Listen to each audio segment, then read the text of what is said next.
Bakıda və Abşeron yarımadasında yanvarın 28-də bəzi yerlərdə fasilələrlə yağıntılı olacağı gözlənilir.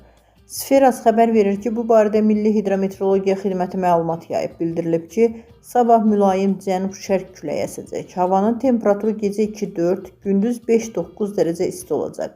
Atmosfer təzyiqi 768 mm civə sütunundan 763 mm civə sütununa edəcək. Nisbi rütubət 75-85% təşkil edəcək. Azərbaycanın rayonlarında havanın əsasən yağmursuz keçəcəyi, lakin axşam bəzi yerlərdə arabir yağıntılı olacağı, qar yağacağı gözlənilir. Ayrı-ayrı yerlərdə yağıntıların intensivləşəcəyi ehtimalı var. Bəzi yerlərdə arabir duman olacaq.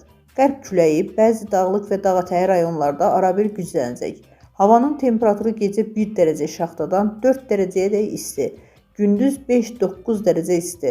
Dağlarda gecə 5-10 dərəcə şaxta, yüksək dağlıq ərazilərdə 11-13 dərəcə şaxta, gündüz 0-5 dərəcə şaxta olacaq.